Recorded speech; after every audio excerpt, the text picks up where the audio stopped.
What's up, everybody? Welcome back to the channel. If you're new here, we cover pro wrestling content from the AEW, WWE, Ring of Honor, and TNA promotions. On this episode, we'll actually just be covering WWE, so Raw, SmackDown, and NXT. So, words. To start us off, we just recently had Monday Night Raw. It started with Punk coming out, getting on the mic. He was pissed off.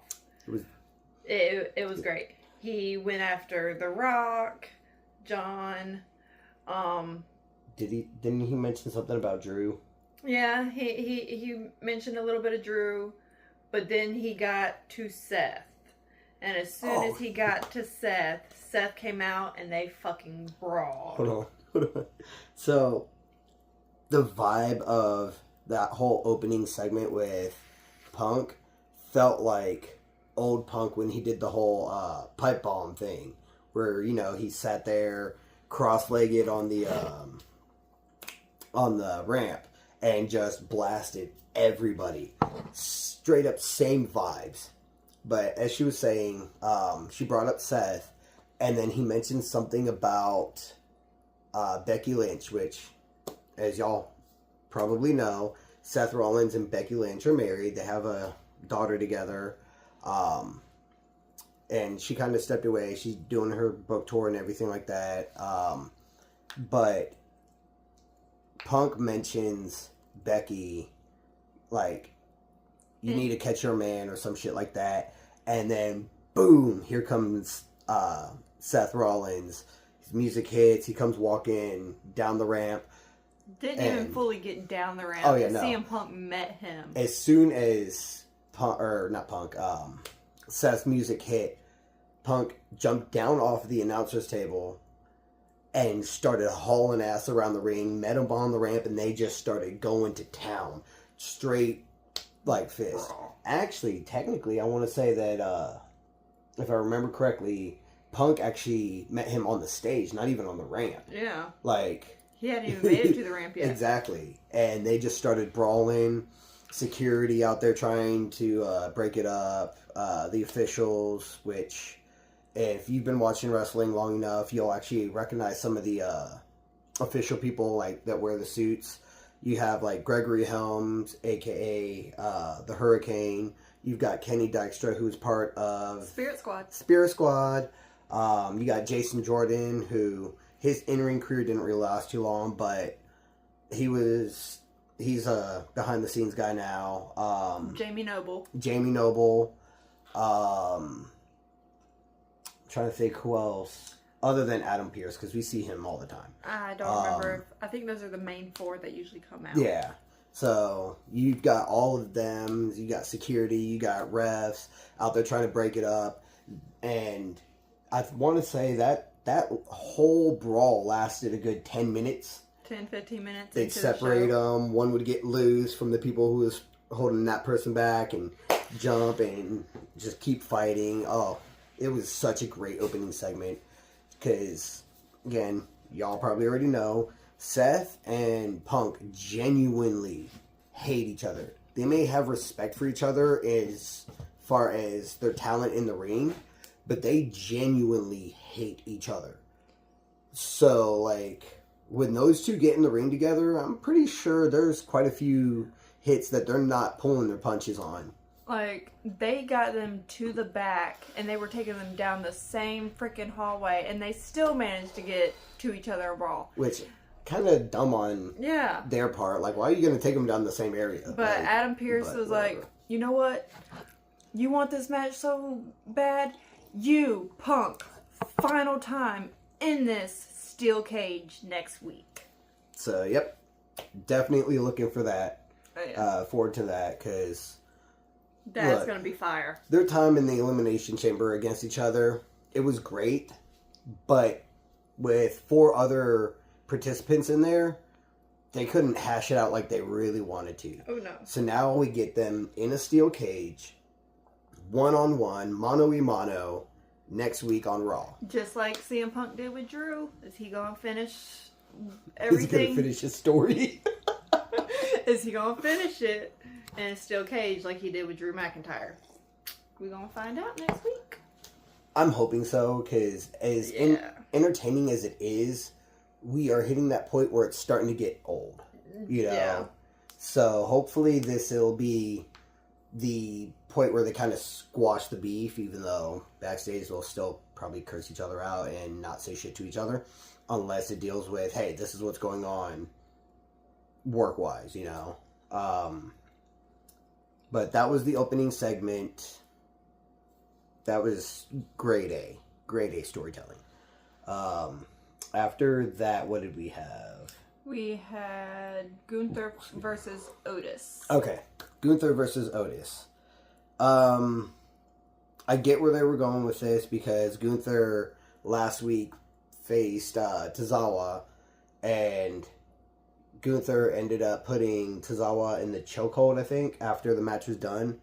And Otis came out to, you know, because that's his buddy. So, you know, hey, get the hell off my buddy. Like, the match is over. You don't need to do this shit. So, ended up with Gunther versus Otis this week. So, it was an alright match. Not really anything too notable as far as, like, highlight reel or anything. But after the match,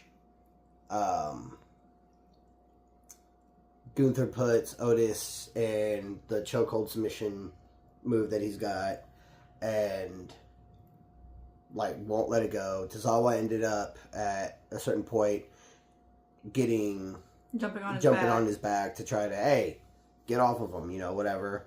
Gunther easily manhandled him, went back to Otis, and then your boy, main event, Jey Uso, yeet, he come out, and unfortunately, I remember.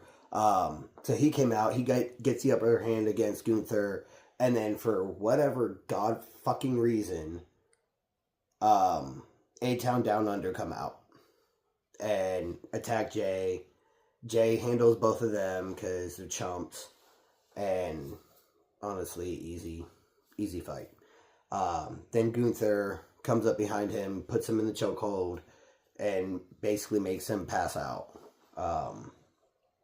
So that obviously is building up towards their match at WrestleMania here in a few weeks for, you know, the what is it, the World Heavyweight title? Yep. World Heavyweight That's title. right, because Cody's got the Undisputed, or whatever the hell the fucking call him. Undisputed WWE title. Yeah. So that whole spot was basically just building the attention for the WrestleMania match for the heavyweight title. Like I said, the match, it was alright. The after, where it was Jay and Gunther, boom, back and forth, whatever, not too bad. I get it. Build up the tension a little bit. A-Town Down Under coming out, fucking not needed, but I guess some way to go ahead and get Jay off of Gunther since he had the upper hand. That way Gunther can go ahead and get him in the chokehold and make him pass out. Storytelling wise, I get it, but it also just really wasn't that memorable. Like that's a moment that's going to be forgotten about 2 weeks until they run it back in the promotion part for WrestleMania. After that, what did we get? We had the Women's Intercontinental Championship match with Ivy Nile and Lyra Valkyria. Again, that one, it wasn't a bad match, but it didn't stand out as like match of the year type of thing. So, Lyra won that one, and like it was a pretty decent, because you got Lyra, who's kind of like that high flyer / striker, and then you've got Ivy Nile, who's a striker / powerhouse, and they meshed together well in that match. The what I give that one. I gave that like a 3.5. Or 3.5 rating out of 5. So that one wasn't too bad.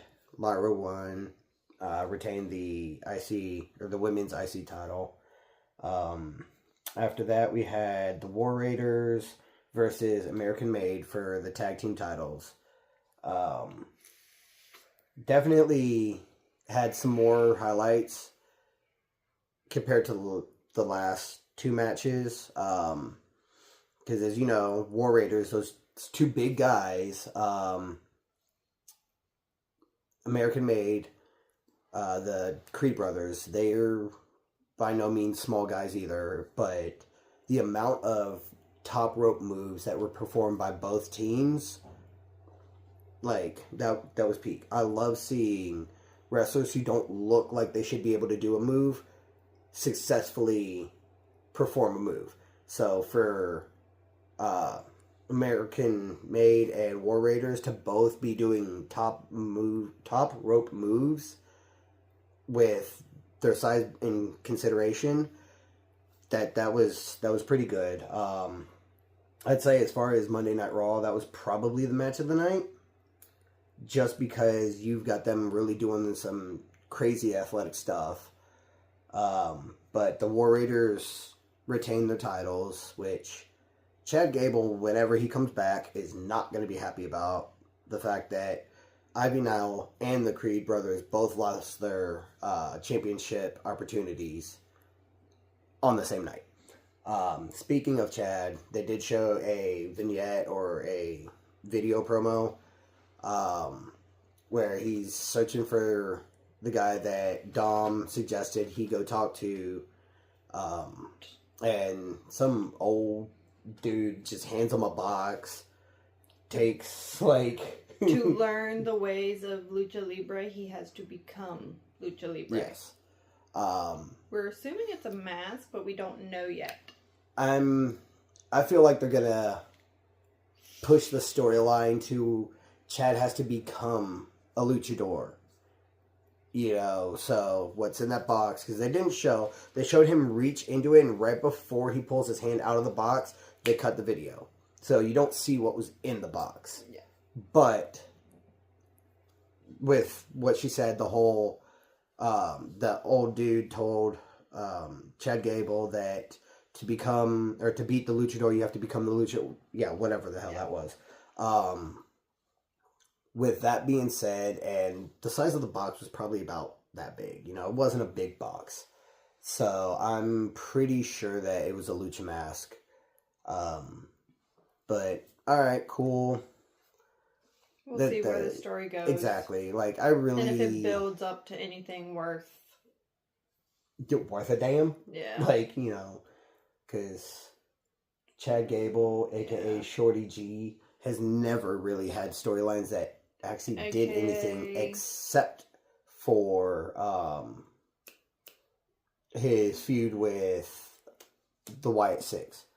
And frankly, it wasn't because he was in that feud. Wyatt Six carried that whole storyline. But other than that, majority of his storylines don't really mean shit. They're not that good.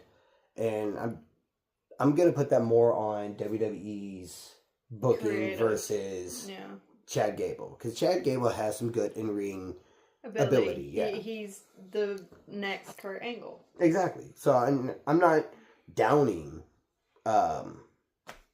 Chad Gable. I almost called him Shorty G again. I mean... But, yeah, I'm not doubting his ability or anything. It's just, he doesn't get put in good fucking storylines.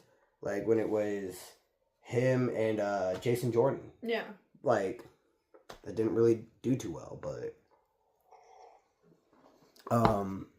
But yeah, so we'll see where that's going. I'm not going to really make too many predictions just because it's so low-key of a storyline that we're going to forget that storyline in a month. Like, a month after that storyline's done, we're going to forget about it. What was next? Finn calling out Braun Breaker. Yes. So, Finn comes out and he's he called out Braun Breaker. Braun is up with the crowd, basically. Can't remember who the person, Jackie. Yeah, Jackie Redmond. Jackie. Yeah, so he's being interviewed by Jackie, and Finn comes out, starts talking a whole bunch of shit. As he does. As he does, and tells Braun that he could beat him anytime in the middle of the ring. So Braun, being who he is, he's like, okay, let's see. Go. Let's see if you can back up the bullshit. He gets over the guardrail, and immediately Carlito tries to ambush him. Didn't go well. I want to preface just how long of a goddamn walk that was, though. Yeah. Because he was, like, at the top, and he had to walk his way down there. It's like, it's one of those, they could have done it differently, because, you know, tensions, it's building. That man's a beast. Oh, yeah. Braun Breaker, alright, fine. Walks for like 5 fucking minutes to get to the damn ring. Kind of killed some of the tension, not gonna lie. But Carlito immediately comes out of the crowd, tries to ambush him. Braun throws him over the ringside into the ringside apron. The bell area. Yeah.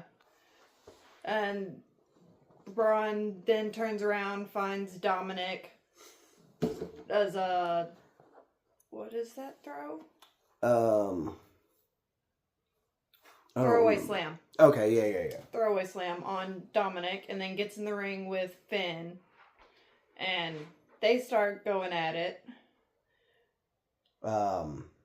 Breaker went, you know, how he does the spear. He runs the ropes real quick, builds up that speed, going 23 miles per hour. The fastest man in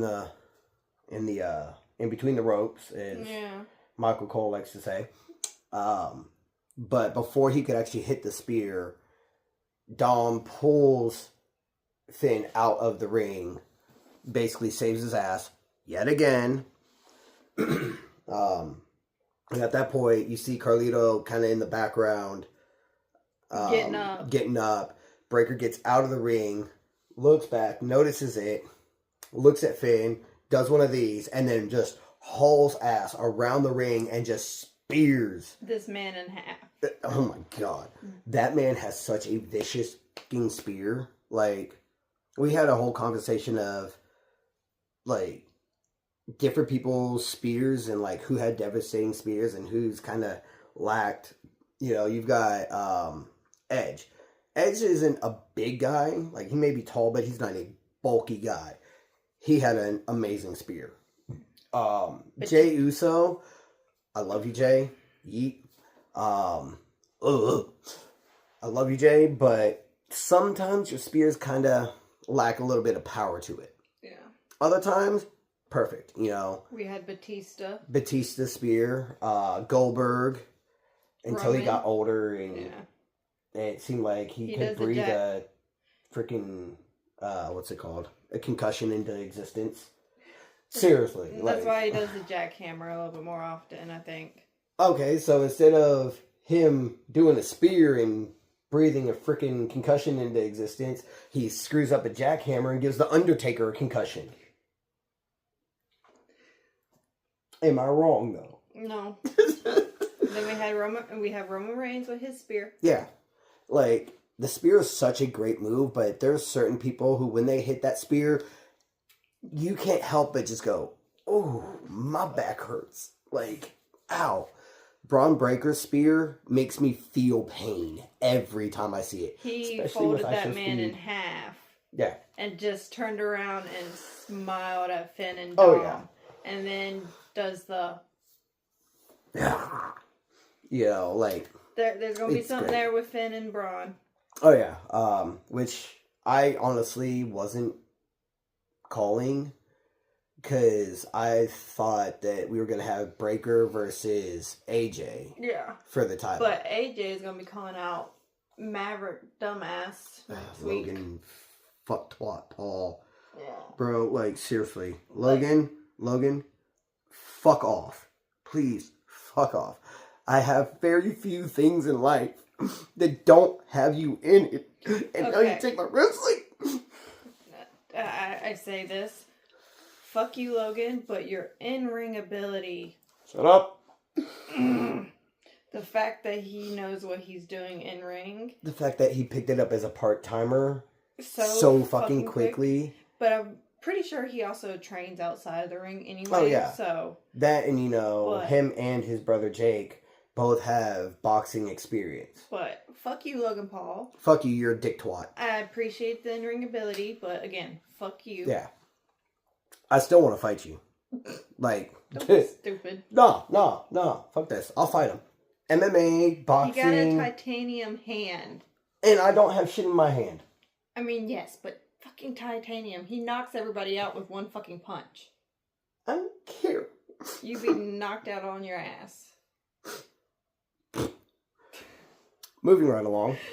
And final match, Rhea versus Io for the women's championship. Mm-hmm. It was pretty good. Bianca was out there watching ringside. As she should, because she won Elimination Chamber. So whoever won this match, that's who she's facing at WrestleMania. So, makes sense. Even though literally everybody's just asking, or is only asking her one thing. Like, congratulations on winning Elimination Chamber, but what about that Jade Cargill and Naomi thing? That's literally all everybody is asking. And she even said when, was it Jackie who interviewed her? Was it, I think it was Kathy Kelly. Okay. But when she got interviewed, Kathy had asked her about the Jade and Naomi thing, and she's like, I do want my answers, but right now I need to focus on who wins this match and who I'm going to be facing at WrestleMania. Yeah. So, back to the match at hand. They were going back and forth for a good bit. Mm-hmm. It got to a point where both of them ended on the outside of the ring, and they had to beat a 10 count. Rhea made it back in first, and Bianca's on the outside encouraging Io to get up, make it back in. She made it back in by the 8 count, and Rhea gets pissed off. She goes outside the ring, shoves Bianca, tells her, are you scared of me? That's why you want Io to win? Personally, I kind of get Bianca, encouraging Io, because... It's not like she got involved fully. It's just she encouraged Io to get back in there and continue to fight. From the aspect of, who wants it to be won by a fucking count-out? Right. So I get Bianca being like, come on, get back in there. You got this. Like, I get it, I don't think it really has anything to do with Bianca's scared of Rhea. Yeah. And that's what Bianca's saying. I'm not scared of you. Go back in there and finish it. Yeah. Rhea gets angry and shoves her. Bianca gets back up, shoves Rhea back. And ref doesn't call for a DQ. Which makes no sense. Normally when somebody gets involved, they call for a DQ. Yeah. So that we're thinking that Rhea's going to say something to Adam Pearce. Be like, the ref didn't call for a DQ when Bianca shoved me. Right. So I should still be champ. And technically she should. I agree. No offense, Jess, but you didn't do your job properly. So match continues and Io wins. Yes, Io won. Which I was not expecting. But as we were talking about this while watching it, and she brought up that whole Io should have been disqualified, I'm wondering if they're going to try to make it a triple threat at WrestleMania. Bianca, Rhea, and Io. Which I would actually love to see that match. I am perfectly okay with that. They're three phenomenal talents. Am I low-key kind of tired of the whole, it's going to be these two. Oh, nope, we just throw somebody else in there. Yes. But in this case, I want to see that because, like she said, 3 phenomenal talents. And that's a triple threat that would go so fucking hard. Not to mention, the ref did not do her job properly. Love you, Jessica. But you kind of screwed the pooch on that one. Yeah, just leave it. Just a way a bit. So yeah, that was everything with Raw. What did we rate the show overall? We gave it a 3.5. Considering majority of the matches, it was either 4, 4.5, or 3, 3.5. So, just cut the middle, just put it at like a 3.5, 3.75. So that was Raw here on what date did that air? That was March 3rd. The 3rd. March 3rd's edition of Monday Night Raw. So next, we'll just swing on over to NXT.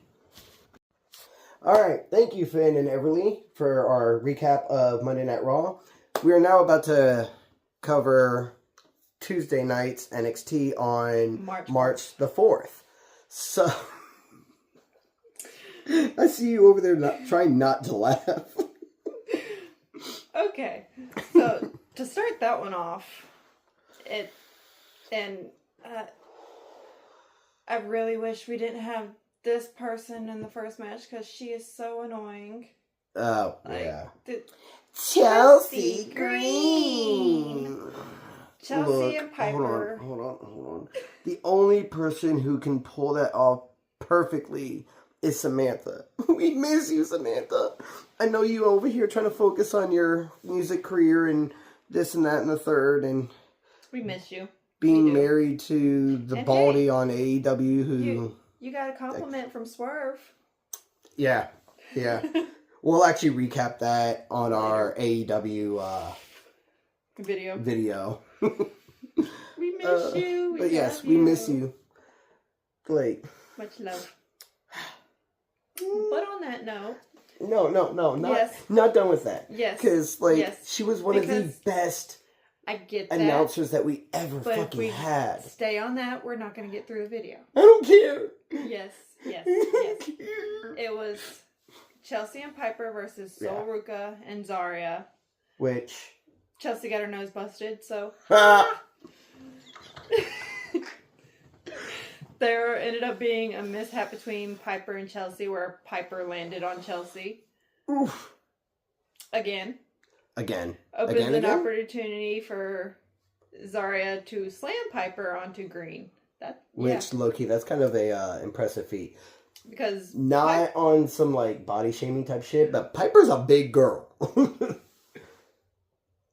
She is a beautiful girl, no matter how she looks. Gorgeous. But she is gorgeous. Big. That cannot be easy to lift from any standpoint. Yeah. That is more of what we're getting at. I just want to make sure, somebody out there isn't they're body shaming. No, it has nothing to do with that. It's just, she is gorgeous. Let's look at it from what it really is. But for most women, it is difficult to pick up somebody that size. Yeah. So that was impressive. Yes. Which I know Zarya is kind of like a bodybuilder type. But even still, that's got to be difficult. So props to both of those ladies. Oh, yeah. And to, props on not just Zarya for doing the muscle part of it, but for Piper to hold herself steady enough that Zarya could do the move without it being, a botched move. Or something. And then Sol Ruka is the main person in the match. She's the one who's tagged in against Chelsea, I think? Yeah, it was Chelsea. So, Ruka hits her finisher. Which, oh my fucking god, I love her finisher. That is such a beautiful finisher. For one, it is wild as shit. Two, I put it on that level of Io Sky when she does her, the moonsault off of the top rope. It is so perfect to watch. Yeah. Just... Oh, chef's kiss. So, Sol Ruka hits her finisher, gets the pin. That match... We didn't really we didn't really discuss ratings, but I would say that was probably a 4. Yeah. Yeah, that was a pretty good match. I love the fact that Chelsea got her nose busted. I mean, if she wasn't such an insufferable I don't think. I think just the way her character is insufferable. Yeah. I don't think the person herself. Because I've seen her in TNA doing her character there. Yeah, her other character there. And yes, as insufferable as that one was, it was a little bit more entertaining. She had the wedding veil and the makeup was a mess and it was lovely. That's how I know Chelsea, other than when she was coming up from they used to do a show that Really? There was a show? Yeah. That Chelsea was on. And they were roommates. I can't remember what the show was called. Because Sarah won it. The girl that passed away. Her, Chelsea Green, Sonia, and Mandy Rose were all on that show. But I can't remember what the name of that show was. It wasn't Tough Enough, was it? Yes, it was. Oh, okay. Tough Enough. Yeah. Look at me. They were all on that. That's how I saw Chelsea, but then she came to TNA after being on the independent circuit, did her little mess there, and then ended up in WWE. Okay. So, in TNA, she was highly entertaining. Now she's just insufferable. Now, I want to go ahead and point this out because you will hear us tear down certain people. We are tearing down the character, not the person. Except for Logan Paul. Fuck you. Other than Logan Paul, we are tearing down a character, not the person. Because we don't know the person. Exactly. We see different sides of them outside of WWE on their social medias and everything. Right. But when they're in ring and on TV, their character is insufferable. Yes. So before somebody wants to sit here, get in the comments and go, you don't know them personally. Yeah. How can you tear them down like that? Don't get it twisted. We love all the wrestlers. Oh, yeah. Other than Logan Paul. Yeah. And that's mainly because, he got his fame off of doing YouTube and he was such a fucking douche nozzle. Yeah. As much as I didn't watch him, he was kind of forced into your face by your peers or, the generation that loved him. He's a fucking twat waffle. As a fucking person. But Chelsea, I don't know her name outside of Chelsea Green. I don't remember. But she's married to Matt Cardona. A.K.A. Zack Ryder. No. Zack Ryder is dead. I know Zack Ryder's dead, but that's how we knew him in WWE for the people that don't know him as Matt Cardona. Woo, woo, woo. You know it. Much love. I know you won't come back. Matt Cardona. I know you won't come back unless they let you come back as Matt Cardona, which WWE only wants him back as Zack Ryder. And no, he's not the woo-woo man anymore. No. And Loki, I couldn't stand Zack Ryder. That woo, woo, woo always irritated the shit out of me. But we're Matt loving Cardona, you on, we love you. We love miss you. We're loving you on the indie circuit and everything that you've accomplished outside Cardona, of WWE. AKA the king of the independents. Oh yes. Absolute love. We miss you. Love seeing you pop up in TNA periodically. Yes. What else? Jada Parker versus Kalani Jordan. I really did not give two shits about that match. I don't really see where they're going with that. Don't get me wrong, I like watching Jada Parker, but that's a different reason. Jada and Kalani have good ring inability. Or capability. You know what I mean. Capability. But if they're trying to turn Kalani to the dark side, it's not working. She's still got that colorful aspect, the fucking cheerful in music, whereas Jada's got that dark, I'm a badass type of... I'm that bitch. Yeah. And we love it for her. Oh, yeah. She is fantastic with it, and she backs it up. Mm-hmm. Kalani, all the time. She falls short. She's got the attitude of a heel, but the presentation of a babyface, and that does not work. It's not working. That's why, low-key, with this whole John Cena heel turn, if they do not present him like a heel, if they keep presenting him with the babyface colors and the, the My Time Is Now, like, his heel run is not going to go the way it should. Yeah, he's going to have to bring back either that thug life or... Word life. Or the basic dynamics. Or the whole new type of music with the dark aesthetic and everything. Actually, I kind of want to touch on that once we get through with this. Yeah. Not trying to derail too much right now. Mm-hmm. But, yes, as far as Kalani Jordan, it's like they're taking a tortoise pace on turning her into a heel. Yep. And it's not really working. Like, either make her a heel... or keep her a baby face. Yeah, you can't really have her right on that fence. It doesn't work. It's not working for her. Until they actually push her to be heel and to snap, it's falling short. It really is. I love her as a wrestler. She's fantastic. She's got good ability. She's got good in-ring. The fact that they haven't decided if they want to keep her as a face, make her a heel, and they're putting it in the mix to do together, and it's not working. It's not. It's not working the way it should. Again, that is solely on the writers at this point. That is the creative point right now. So, Shawn Michaels, HBK, bro, fix it. Bruh. I don't think they wanted to see your nostrils. Okay. I swear our drink is actually just soda. So, there's no alcohol. So, Jada won her match. Unless, Budweiser or Fireball wants to sponsor us. Jada won her match. After that, our boys, the Hardys, pop up. Wait, where's the music?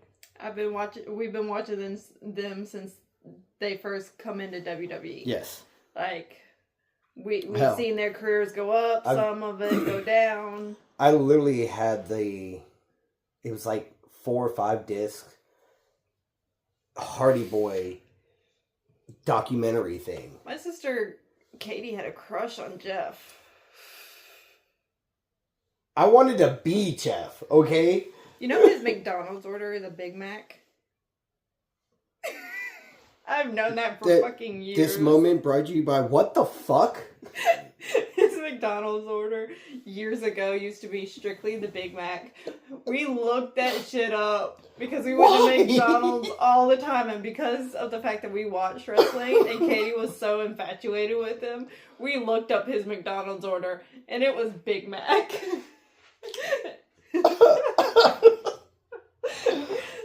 The more you know. Okay. Yeah, the random shit, This is actually fueled by straight sleep deprivation at this point. We're doing this while my daughter is asleep because cranky ass 2-year-old. Yeah, prefer her to be in bed right now. Oh, also, if my whiny ass bitch. His dog. Yeah. But Hardy's come out, start talking. Hank and Tank decide to come out. In their short fucking shorts. Yeah, they start to give compliments. Bro. And start to basically, in certain words, kiss ass. Brown nosing. Briggs and Inamura. What? Whoa, brain. Briggs and Inamura. Yeah, I don't even know who that is. I only know Briggs because of Briggs and Jensen. Yeah. A while back. Briggs went and got him a new tag partner, and it turned out to be Inamura. Yeah. They come out, talk some shit.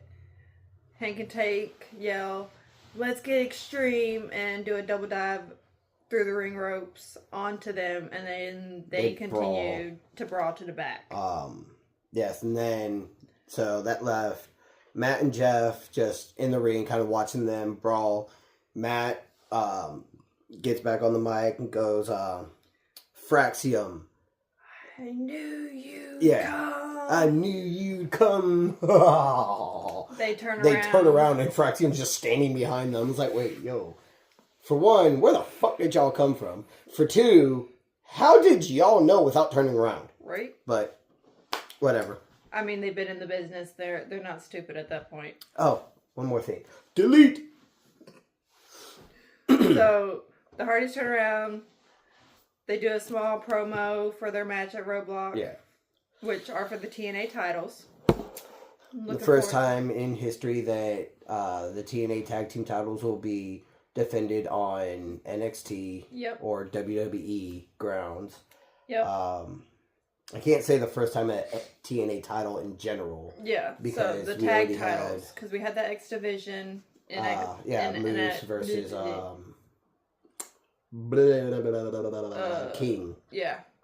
That guy. Lexus King. Him. Yes. That Lexus guy. King. But with his Fraxium says they will finally figure out who is the greatest tag team today. Whether it's the Hardys, who are the greatest tag team of all time, much love, and then Fraxium, who are the best in NXT right now. Yep. So low key though, the only that. thing that I feel is missing is having the Usos in that match. Yes, but the Usos are doing their own thing. They're not a tag team right now. I get that. Maybe they'll come back together at some point. It's one of those, like, when you think of greatest tag teams over the years, you think the Hardy Boys, you think Team 3D, Bubba and Devon. Yep. You think the New Day, which we currently don't like because fuck you. Fuck Xavier and Kofi now. Kofi, yeah, assholes. We didn't do anything to him. You broke his heart. You broke Biggie's heart. He already has a fucked up neck. Sorry, that was kind of a low blow. Anyways, you think of the Usos, so like, and I know I'm missing other tag teams, but you get my point. The Usos will come back together eventually. Jimmy is trying to figure himself out as a singles competitor. And Jay's going after that title. They got to figure. Oh yeah, no, like I like what WWE's doing with them. They're doing what they did with the Hardys. The Uso shit, though. The Hardys were torn apart for a while, and now they're back together. Yeah, and it made them stronger, and they've made themselves freaking. They're not known as just a tag team anymore. No, they're known as Matt Hardy. Jeff Hardy and the Hardy Boys. The Hardy Boys. So I get what they're doing, but Broken Matt Hardy, Brother Nero. They've been so many things, and they've proven themselves over decades. Now, I'll say this: of in-ring ability. The whole Brother Nero and Broken Matt Hardy, I didn't get to see. We didn't much see of that. a lot of it, but I kind of went through a period where I stopped watching, and that was during that period. So I didn't get to see much of that, but I would love to see them reprise. Repurpose. No. Or go back to those personas again. Or resurface those ideas and personas. So there is that promo to build up for Roadblock for the TNA tag team titles. After that, we had Jordan versus Cora, which unfortunately ended up nobody won. Cora Jade ended up injured. Yeah. It was later told that she got rocked when she hit the turnbuckle. It kind of caused a slight concussion, so the ref called the match. Yeah, Jordan Grace had backed Cora Jade into the turnbuckle, and watching that, because we watched it a few times. We thought it was her knee at first. I thought it was either her knee or her back, but later information said that she basically suffered a concussion. But at the moment of impact, you see Cora Jade's face go from like, I'm being taken back, to just straight kind of blank. Yeah. And she her eyes wide. Yeah, kind of like as soon as the impact happened, she knew something was wrong.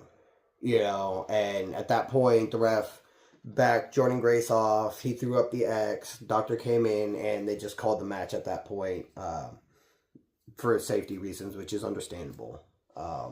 So, Jade, love you, girl. Hope you get better soon. I act like they're actually going to watch this shit, but, maybe it's one day. Yeah, hopefully it's not something too serious and you don't miss too much action, but, Well, I don't think she's out because it wasn't she's going to be out for a certain period of time. It was more of a let's check, make sure she's okay before she has her match with the TNA champ. Yeah, but I mean, until we find more information on whether she's going to be out for a period of time or not, hopefully it's not something too serious where she has to miss action, especially with her having that title match coming up. Next week? Think it's at Oh yeah, no, it's at TNA's, which is in 2 weeks. Yeah. So, well, hopefully by the time that pay-per-view comes around, she'll be cleared for action and can still go for that title. After the Jordan Grace and Cora Jade match was Trick Williams versus whatever Dixon, which is one of the Chase U guys. Kind of hard to remember who was who in that one.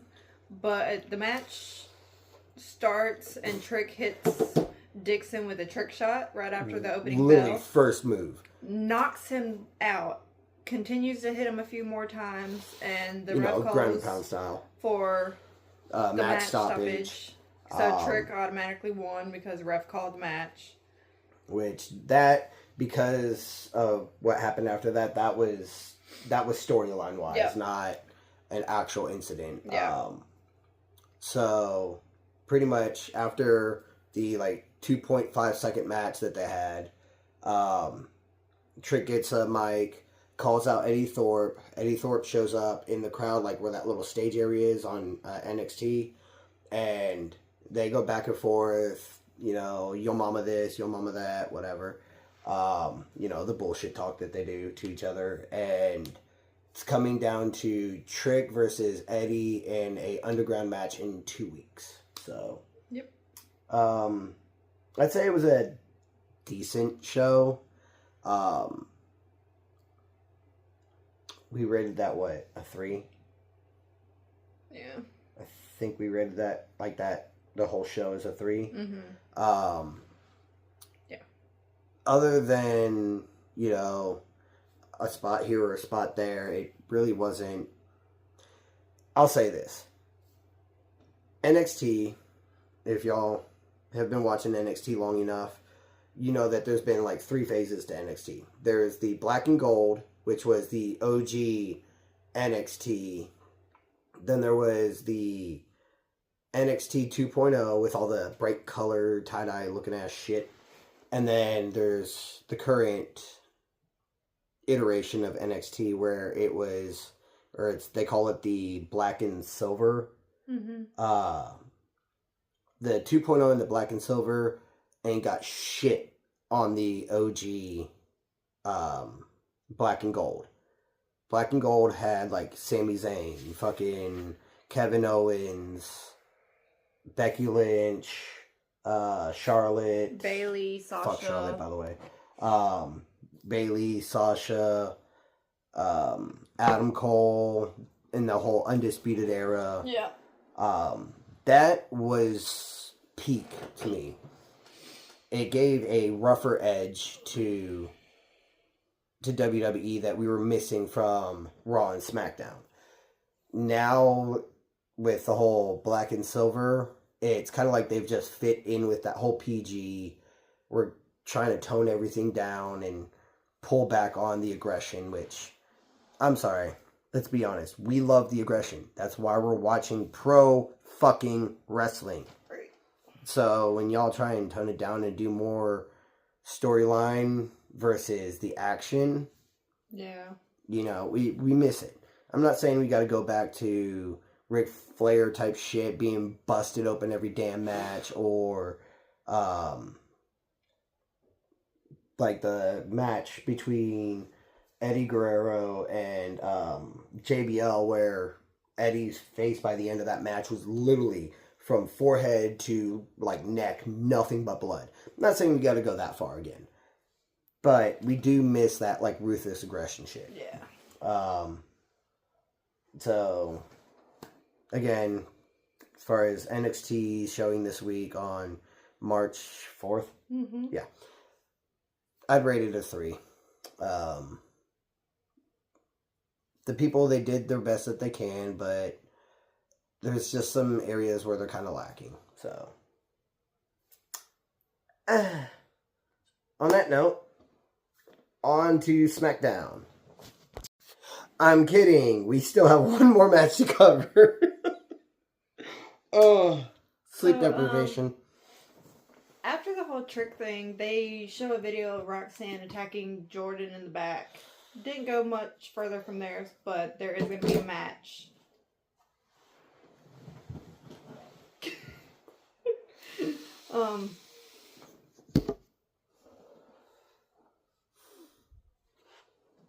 So after... Huh? Oh.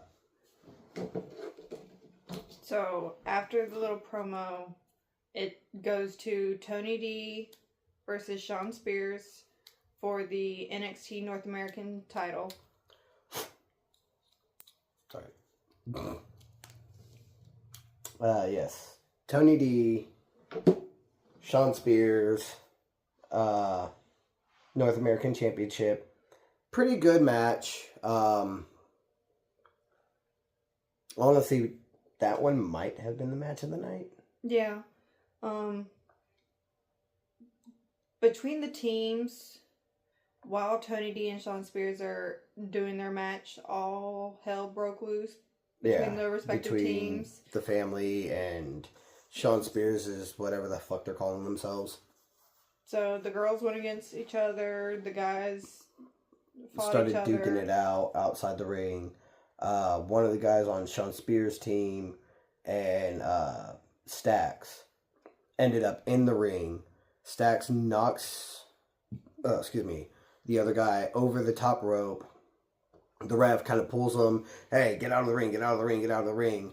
And Shawn Spears shoves Stax into Tony D, who is actually getting back up on the apron. The ring apron. To get back into the ring. Stax ends up hitting Tony, knocks him off of the apron and onto a steel chair. At that point, Stax, oh my god, I'm sorry, are you okay? Tony ends up getting back in there. They duke it out for a little bit longer, and Tony went to hit his finisher, the power bomb or whatever, and his back gave out. Shawn Spears takes advantage of that, rolls him up, 1, 2, 3, and new North American champion, Shawn Spears. And while we rewatched it, he noticed the mystery faction of NXT. The New Shield or whatever the fuck they're called. Was in the crowd watching. Mm-hmm.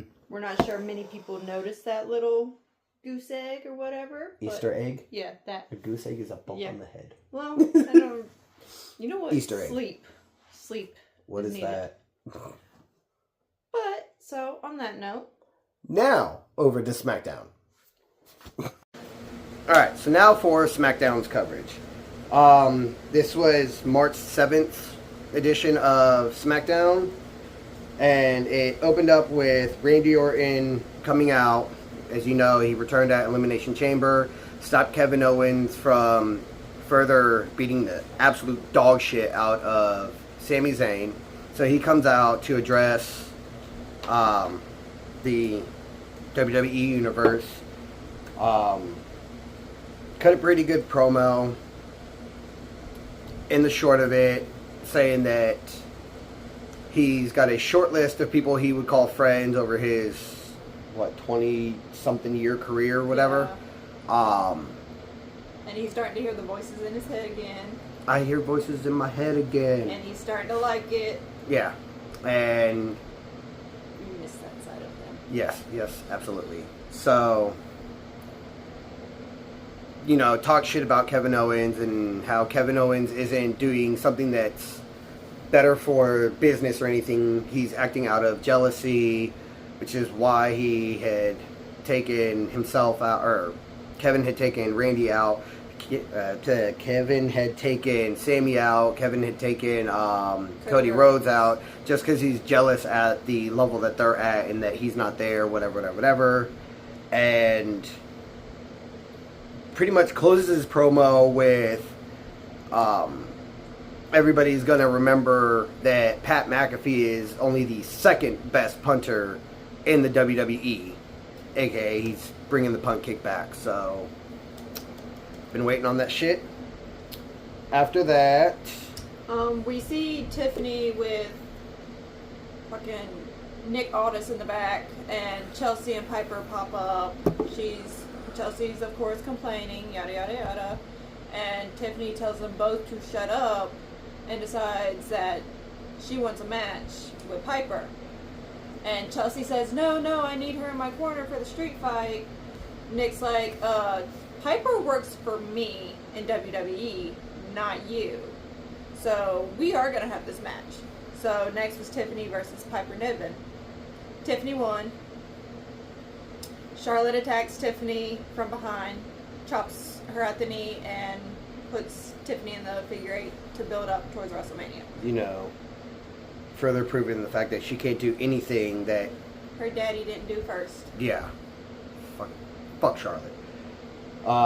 After that whole segment, it was Motor City Machine Guns versus Los Garza and Pretty Deadly in a number one contender for the tag team titles.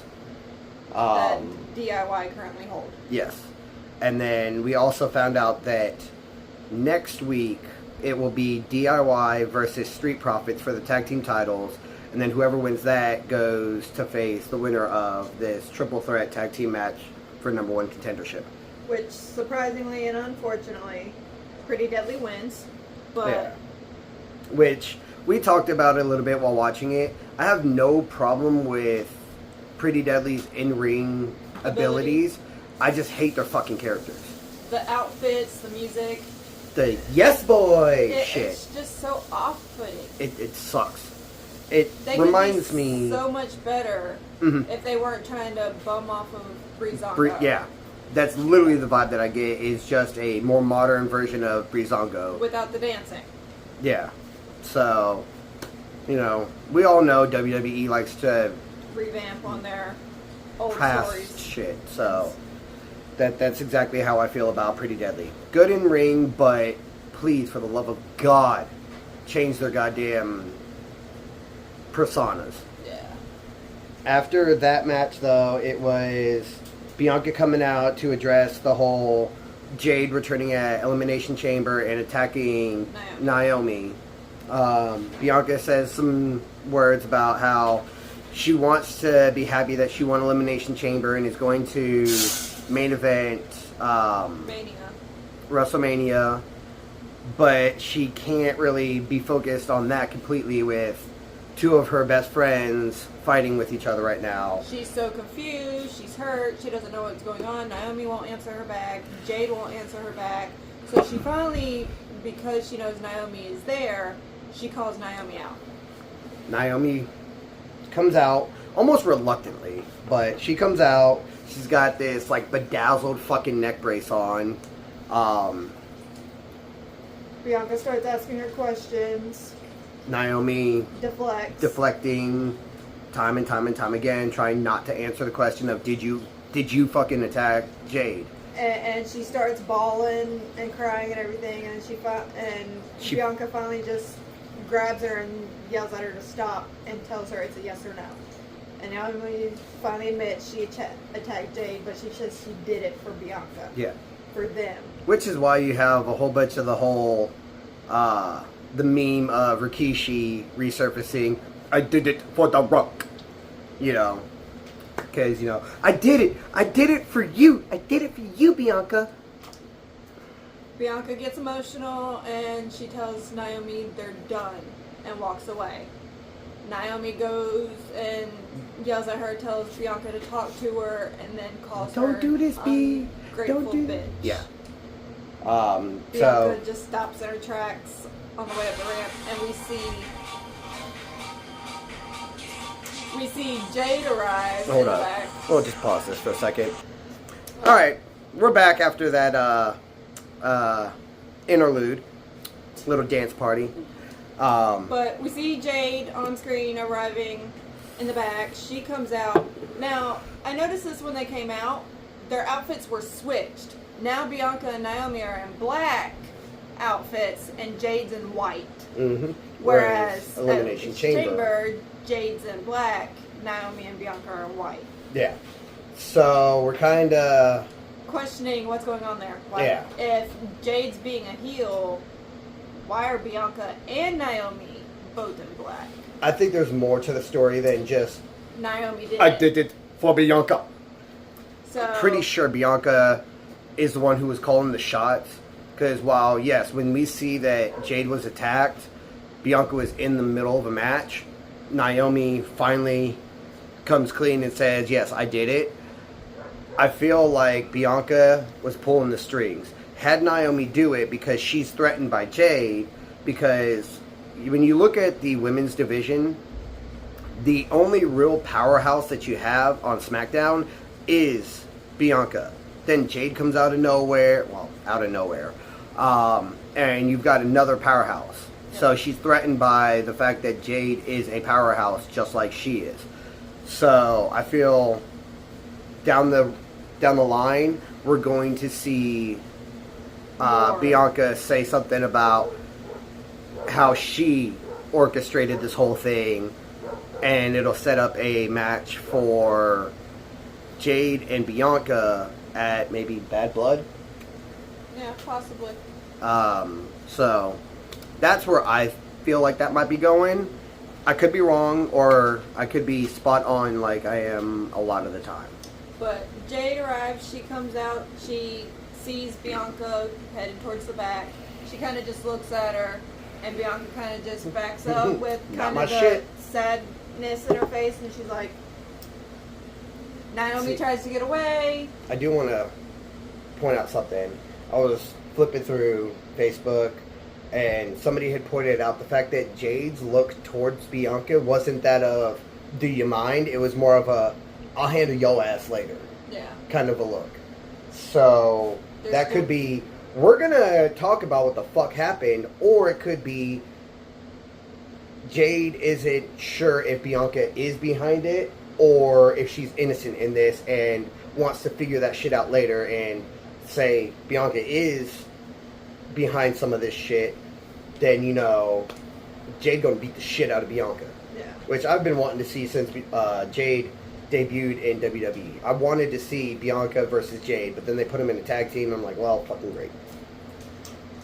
But, yeah, Jade comes out and goes after Naomi, even though Naomi tried to get away. It didn't work. Yeah. Jade beat her ass again. Beat the fuck out of her. Left her in the middle of the ring. After that, we had Braun Strowman versus Solo Sikoa. Braun ended up winning by a DQ because Tama Tonga came out in the middle of the match and attacked Braun Strowman from behind.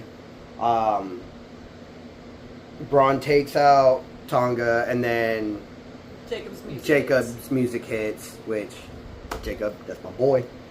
So, you know, those two, they start fighting and everything. Who got the upper hand on that? Braun chokeslammed him through a table out in the That's right. Yeah, they ended up in the audience area. But Jacob still got back up. Yeah. You know, most people, they get put through two tables.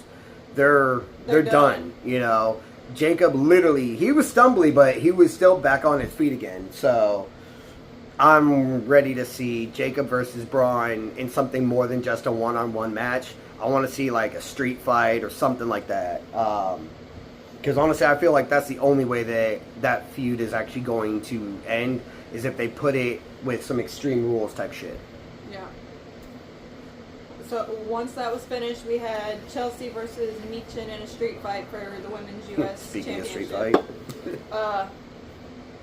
Chelsea attacks Michin before the Hold on, bell. hold on. I have to point it out. Chelsea came out dressed up like fucking Cactus Jack. Like, low-key, fucking like it. But at the same time, Chelsea Green, you're an annoying ass bitch. Fuck you. Of The all character. people. The Yes, the character. character. Like we've said before, our disdain towards certain people is purely their character in the show. Except for Logan Paul. Logan Paul can go right on and fuck himself in the ass. This is why I never put this as made for children, because, yeah. But, yeah, fuck Logan Paul. Anyways. So, Chelsea Green, your character, fuck off. Chelsea attacks Michin before the bell. Which Michin did bring out a whole trash can full of, like, weapons, too. Yeah.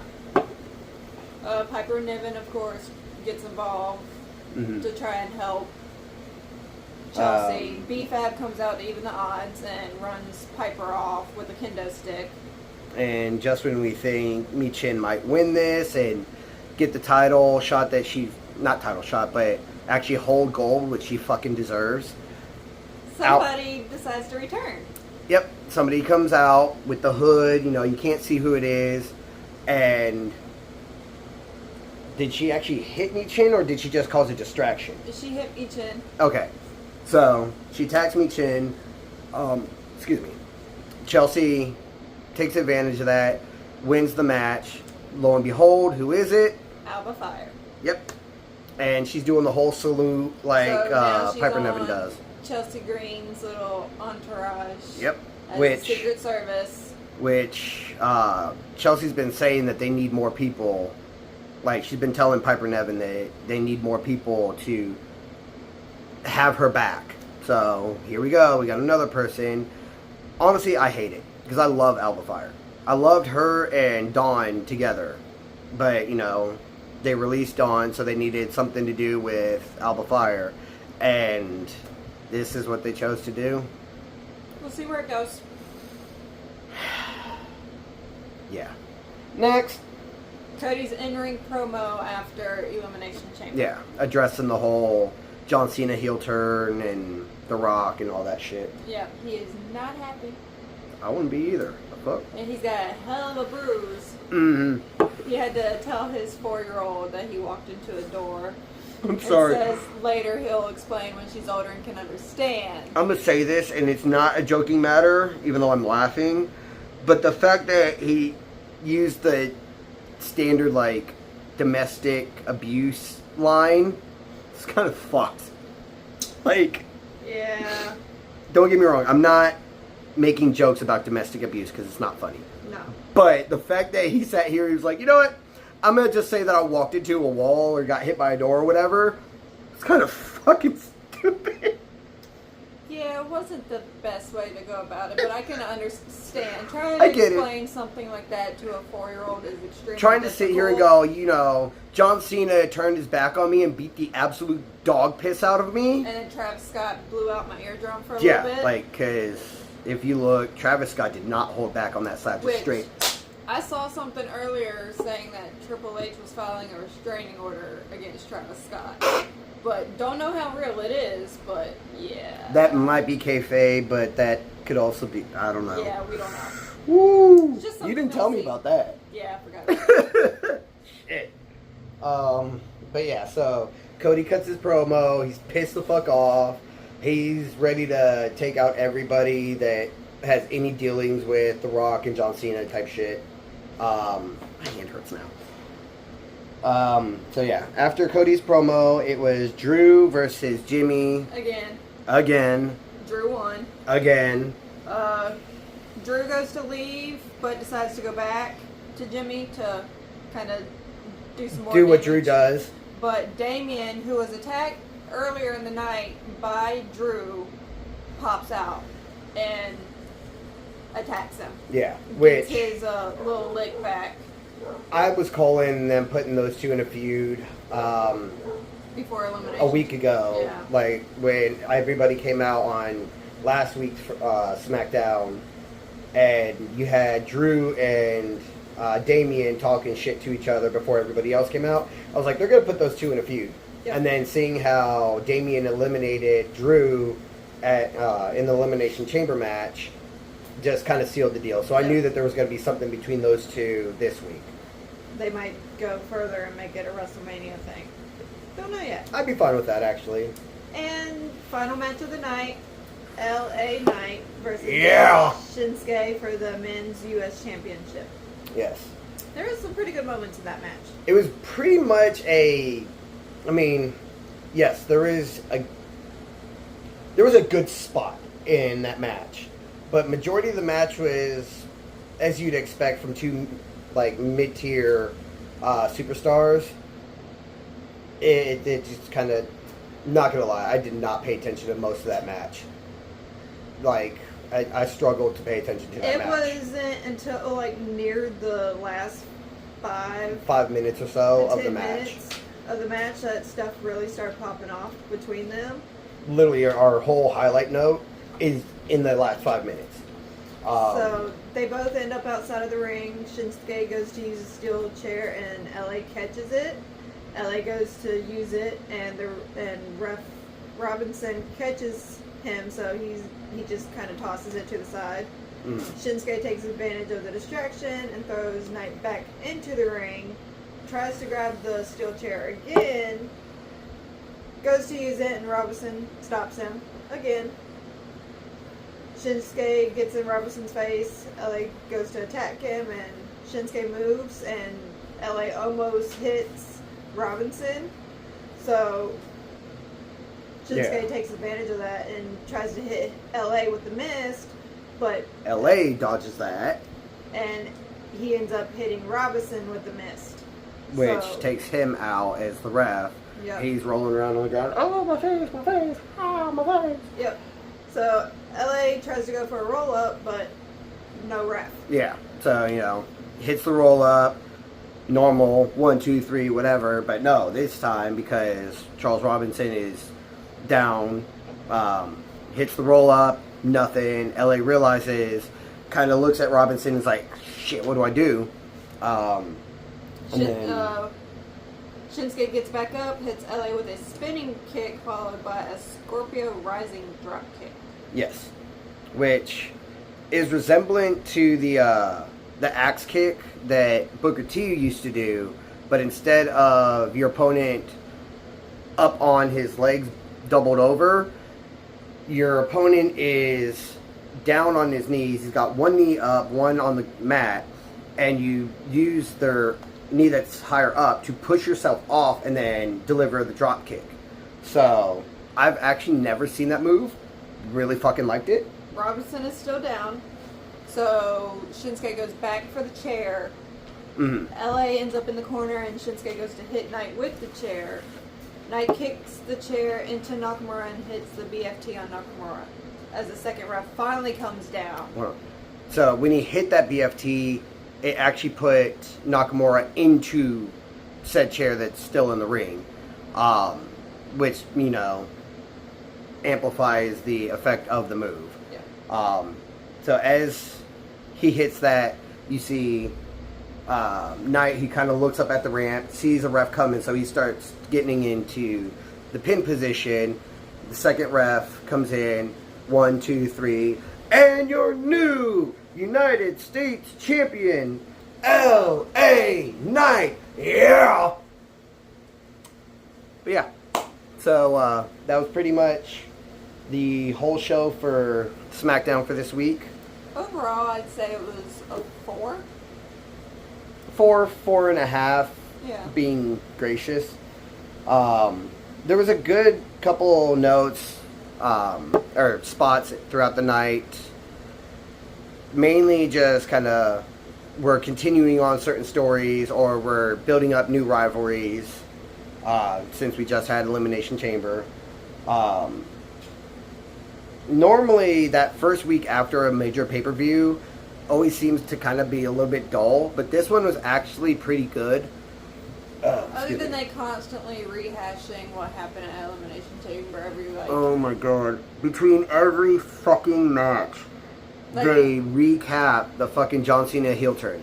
I get it; it's a huge moment in WWE history, but really, through each and every fucking break between matches on every fucking show. Yeah. Bro, between watching people's reactions, watching it ourselves, and then this whole week, and probably into next week, honestly. Yeah. I am so tired of seeing John Cena's stupid fucking face, and The Rock going.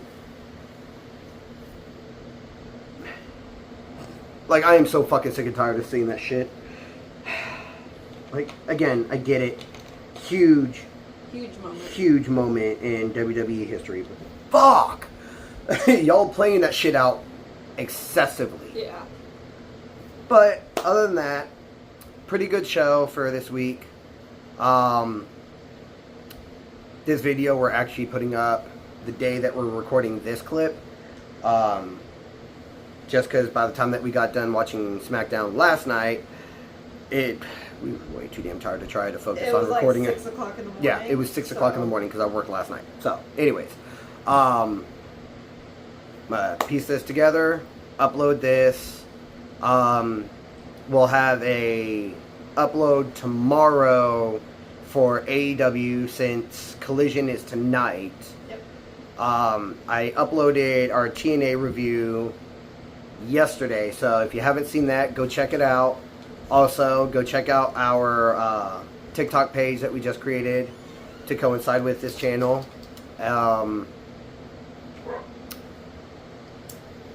Monday we'll have a video as well for AEW's pay-per-view that is this Sunday. Yep. So I'll have that up on Monday, and then we'll record for Raw, and you'll see all the WWE next Friday for next week, or not next Friday, excuse me, next Saturday for next week. TNA will be up for next week on this coming Friday, and then the following Sunday, so not tomorrow, but you get what I'm trying to say. Yeah. I also have in our description when our uploads are for what shows.